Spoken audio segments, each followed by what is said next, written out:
K C. വേണുഗോപാലിനെ മുഖ്യമന്ത്രിയായി നിശ്ചയിച്ചാൽ കാത്തിരിക്കുന്നത് 2 ഉപതെരഞ്ഞെടുപ്പുകളാണ്.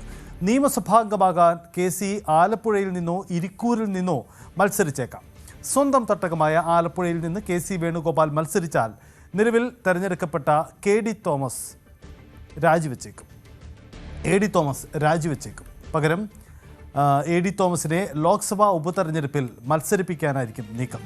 മന്ത്രിയാവാൻ ഉപതെരഞ്ഞെടുപ്പിൽ മത്സരിച്ച് പ്രമുഖ നേതാവ് തോറ്റ ചരിത്രമടക്കമുള്ള കേരളത്തിൽ അങ്ങനെയെങ്കിൽ ഈ ഉപതെരഞ്ഞെടുപ്പുകൾ മറ്റൊരു സവിശേഷമായ രാഷ്ട്രീയ സാഹചര്യം കൂടി ഉണ്ടാക്കുകയാണ്. ഉപതെരഞ്ഞെടുപ്പിൽ കെ.സി. വേണുഗോപാൽ സുരക്ഷിതനാണോ? എന്താണ് ആലപ്പുഴയുടെ രാഷ്ട്രീയ സാഹചര്യം? വിശദമായി നോക്കാം. ശരണ്യ സ്നേഹജൻ ചേരുന്നു. ശരണ്യ, നിലവിലെ സാധ്യത കെ.സി. മുഖ്യമന്ത്രിയായാൽ ആലപ്പുഴയ്ക്ക് വലിയ സാധ്യതകളുണ്ട്. ആലപ്പുഴയിൽ നിയമസഭയിൽ ബൈ ഇലക്ഷൻ നടക്കുന്നു, ലോക്സഭയിലും ബൈ ഇലക്ഷൻ നടക്കേണ്ടി വരും. എന്താണ് ഈ ആലപ്പുഴയിൽ ഇത് സംബന്ധിച്ച് നടക്കുന്ന രാഷ്ട്രീയ ചർച്ചകൾ? കെ.സി. വേണുഗോപാൽ ആലപ്പുഴയിൽ മത്സരിച്ചാൽ അതിൻ്റെ സാധ്യതകൾ എത്രമാത്രമുണ്ട്? മുമ്പ് കെ മുരളീധരൻ മന്ത്രിയാവാൻ മത്സരിച്ച് തോറ്റുപോയ ചരിത്രം കൂടിയുണ്ട് കേരളത്തിൽ. അതുകൊണ്ടുകൂടി ഇപ്പോഴത്തെ ചർച്ചകളിൽ യഥാർത്ഥത്തിൽ പൊതുജനത്തിന് വലിയ അതൃപ്തികൾ രൂപപ്പെട്ടിട്ടുണ്ട്. പലരും സമൂഹ മാധ്യമങ്ങളിലൊക്കെ ആ തരത്തിൽ ചർച്ചകൾ നടത്തുന്നുണ്ട്. അനാവശ്യമായി കോൺഗ്രസിലെ മുഖ്യമന്ത്രി ചർച്ച നീണ്ടുപോകുന്നതിൽ എന്തായിരിക്കും കെ.സി. ആലപ്പുഴയിൽ മത്സരിക്കാനെത്തിയാൽ അവിടുത്തെ സാഹചര്യം?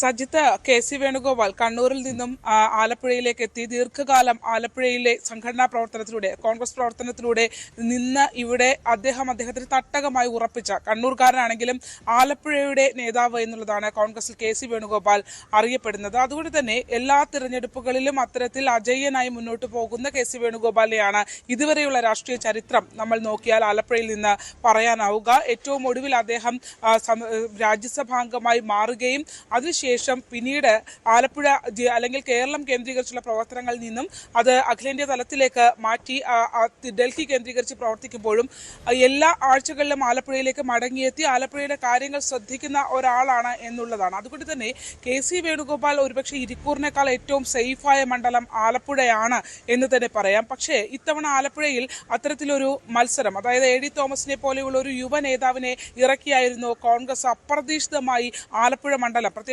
പി ചിത്തരഞ്ജനെ പോലെ വളരെ സീനിയർ ആയിട്ടുള്ള ഒരാളെ, ഇടതുപക്ഷത്തിന്റെ ആളെ അട്ടിമറിച്ചാണ് അങ്ങനെ ഒരു വിജയം ആലപ്പുഴയിൽ കൈവരിച്ചത്.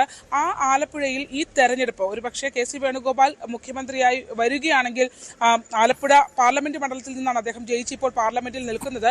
അതോടൊപ്പം തന്നെ ആലപ്പുഴ ജില്ലയിൽ അദ്ദേഹം മത്സരിക്കുകയാണെങ്കിൽ അദ്ദേഹത്തിന് ഏറ്റവും സേഫായ ഒരു മണ്ഡലം ആലപ്പുഴയായിരിക്കും എന്നുള്ളതാണ് നമുക്ക് മനസ്സിലാക്കാൻ കഴിയുന്നത്. നേരത്തെ തന്നെ ന്യൂസ് 18 ഇത് സംബന്ധിച്ച് പറയുകയും ചെയ്തത്. കാരണം കെ.സി. വേണുഗോപാൽ ആലപ്പുഴയിൽ മത്സരിക്കാൻ ആഗ്രഹിക്കുന്നുണ്ട്, സംസ്ഥാന രാഷ്ട്രീയത്തിലേക്ക് മടങ്ങി വരാൻ ആഗ്രഹിക്കുന്നു എന്നുള്ള വാർത്ത നമ്മൾ നേരത്തെ തന്നെ റിപ്പോർട്ട് ചെയ്തതാണ്.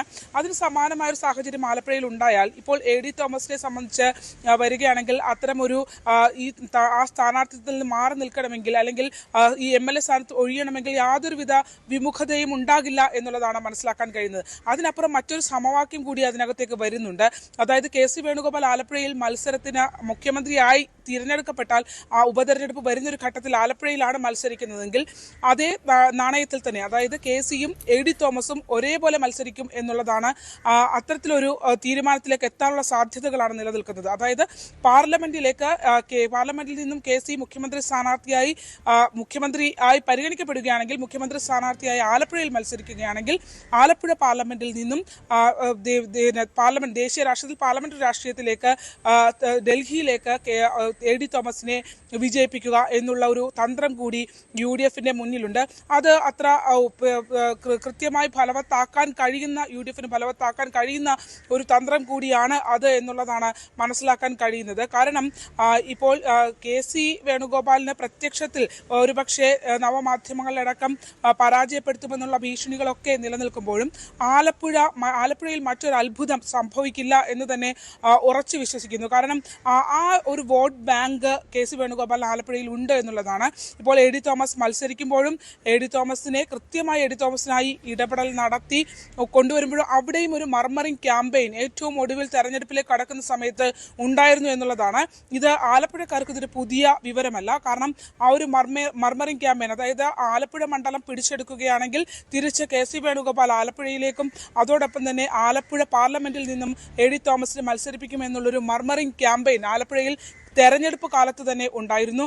അതുകൊണ്ട് തന്നെ ചില പ്രത്യക്ഷ നവമാധ്യമങ്ങളിലെ വിയോജിപ്പുകൾക്ക് അപ്പുറത്തേക്ക് ഇരുവരും മത്സരിക്കുകയാണെങ്കിൽ അത് മറ്റ് പ്രശ്നങ്ങളൊന്നുമില്ലാതെ മറികടന്ന് കയറാൻ കഴിയും എന്നാണ് മനസ്സിലാക്കുന്നത്. അത്ര നിരീക്ഷണമാണ് ഉള്ളത്. എന്തായാലും നിലവിൽ നമുക്കറിയാം വലിയ ചർച്ചകൾ നടക്കുന്നു. ആലപ്പുഴയിൽ നിന്ന് 2 പേർ മുഖ്യമന്ത്രി സ്ഥാനത്തേക്ക് നിൽക്കുന്നു എന്നുള്ളതാണ്. അത് KC വേണുഗോപാലും രമേശ് ചെന്നിത്തലയുമാണ്. അത് തീർച്ചയായും ആലപ്പുഴ വലിയ ശ്രദ്ധയോടെ നോക്കുന്നു. കാരണം 2 പേരിൽ VD സതീശനോട് ഒപ്പം നിൽക്കുമ്പോഴും ആലപ്പുഴയിൽ നിന്ന് 2 പേർ ആ കാൻഡിഡേറ്റ് ആയിട്ട് വരുന്നു എന്നുള്ളൊരു പ്രത്യേകത കൂടി അതിനകത്ത് ഉണ്ട് എന്നുള്ളതാണ്. നിലവിൽ മറ്റെവിടെയും അത്തരത്തിൽ പ്രതിഷേധങ്ങൾ നടക്കുമ്പോഴും KCയുടെ ഏറ്റവും വലിയ ശക്തി കേന്ദ്രം ആലപ്പുഴയാണ്. ആലപ്പുഴയുടെ തട്ടകത്തിൽ ഒരിടത്ത് പോലും ഒരു പ്രതിഷേധം VD സതീശനെതിരെ ഉണ്ടായിട്ടില്ല എന്നുള്ളത് ശ്രദ്ധേയമാണ്. അത്തരത്തിൽ കർശന നിർദ്ദേശം പ്രവർത്തകർക്ക് ഉണ്ട്. ആ രീതിയിൽ, അതായത് ഇപ്പോൾ മറുവിഭാഗം ഉയർത്തുന്ന രീതിയിലുള്ള ഒരു പ്രതിഷേധ രീതി ഒരു കാരണവശാലും ആലപ്പുഴയിൽ ഉണ്ടാകാൻ പാടില്ല എന്നുള്ളൊരു നിർദ്ദേശം ഉണ്ട് എന്നുള്ളതാണ് മനസ്സിലാക്കാൻ കഴിയുന്നത്. അതുകൊണ്ട് തന്നെ തിരിച്ചടിക്കുന്ന രീതി വേണ്ട എന്നുള്ള കർശന നിർദ്ദേശമുണ്ട് എന്നുള്ളതാണ് നമുക്ക് മനസ്സിലാക്കാൻ കഴിയുന്നത്. എന്തായാലും തെരഞ്ഞെടുപ്പിലേക്ക് വരികയാണെങ്കിൽ KC വേണുഗോപാലെ സംബന്ധിച്ചിടത്തോളം ആലപ്പുഴ ഒരു ഈസി വോക്ക് ഓവറായ സ്ഥലം തന്നെ ആയിരിക്കും. അത് മറ്റ് നവമാധ്യമ ക്യാമ്പയിനുകൾ പോലെയല്ല. അടിയുറച്ച വോട്ട് ബാങ്കുകൾ, സഭയടക്കം അദ്ദേഹത്തിനോടൊപ്പം നിൽക്കും. വളരെ അടുത്ത ബന്ധമുള്ള ആൾ തന്നെയാണ്. അത് തന്നെ ഇപ്പോൾ ലാറ്റിൻ വിഭാഗത്തിൽ നിന്നുള്ള പ്രതിഷേധം ഉണ്ടാകും എന്നുള്ള രീതിയിലുള്ള വ്യാഖ്യാനങ്ങളൊക്കെ വരികയാണെങ്കിൽ പോലും അതിനെ മറികടന്നുകൊണ്ട് തെരഞ്ഞെടുപ്പ് വിജയത്തിലേക്ക് എത്താൻ കഴിയുന്ന സംവിധാനം ആലപ്പുഴ മണ്ഡലത്തിൽ KC വേണുഗോപാലിനുണ്ട്. അതിനോടൊപ്പം തന്നെ 2 പേരെയും, അതായത് പാർലമെന്ററി രാഷ്ട്രീയത്തിലേക്ക് കൈപിടിച്ച് എഡി തോമസിനെ കൊണ്ടുവന്നതിൽ പ്രധാന പങ്ക് KC വേണുഗോപാലിന് തന്നെയാണ്. കാരണം അദ്ദേഹമാണ് ആ സ്ഥാനാർത്ഥിത്വത്തിന്റെ തീരുമാനം എടുക്കുന്നതും ഒപ്പം തന്നെ എഡി തോമസിനെ പോലെയുള്ള ഒരാളെ മത്സരിപ്പിച്ച് വിജയിപ്പിച്ച് രാഷ്ട്രീയമായ ആ മണ്ഡലം പിടിച്ചെടുക്കുകയും ചെയ്തിട്ടുള്ളത്. അതുകൊണ്ട് തന്നെ ആ ഒരു മത്സരത്തിലേക്ക് പോകുകയാണെങ്കിൽ തീർച്ചയായും ഇരുവരും ഒരുമിച്ച് മത്സരിച്ചാൽ അത് മറ്റൊരു രീതിയിലുള്ള ഒരു മത്സരമായിരിക്കും ആലപ്പുഴയിലേത് എന്ന് തന്നെ നമുക്ക് പറയാൻ കഴിയും.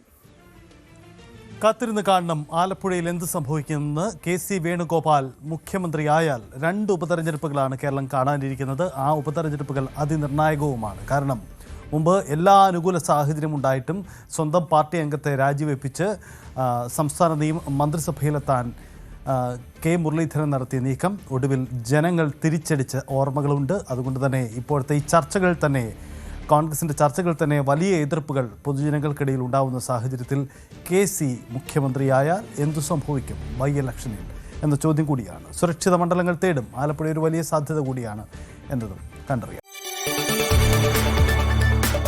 കൂടുതൽ വാർത്തകൾക്ക് News 18 Keralam YouTube channel subscribe ചെയ്യുക.